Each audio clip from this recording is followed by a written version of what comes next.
30મી તારીખે સાંજે વૈશાખ સુદ દસમ નિમિત્તે ગુરુહરિ પ્રબોધ સ્વામીજીની ત્યાં અમદાવાદમાં સભા હતી સાંજે. તો ત્યાં પણ ખૂબ વરસાદ હતો.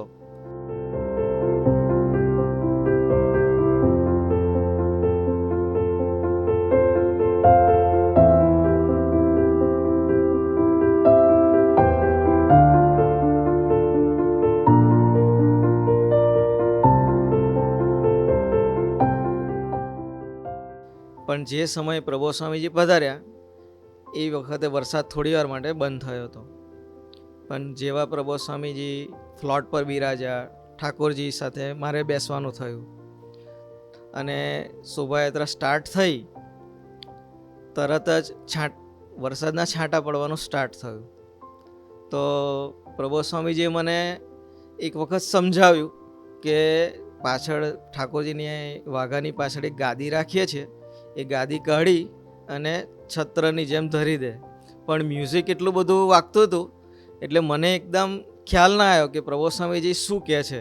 એટલે પ્રબોધ સ્વામીએ જ પછી એ ઠાકોરજીની ગાદી કાઢી અને મને આપી.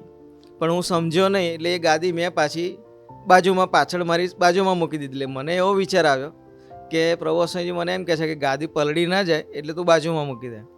પણ પ્રબોધ સ્વામીજી તરત જ પછી કહ્યું ગાદી લઈ અને તે ઠાકોરજીની ઉપર છત્રીની જેમ સહેજ પણ વરસાદના ટીપા ન પડે તે માટે ધરી દીધું અને પછી મને એ રીતે બતાવી અને પકડવા આપ્યું. ત્યાં સુધીમાં ત્યાર પછી તો એક ભાઈ છત્રી લઈને આવ્યા અને ઠાકોરજી પાસે બી છત્રી ધરે છે. પણ એ એક અલૌકિક દર્શન અને મારા માટે લાઈફ લોંગ સ્મૃતિ છે.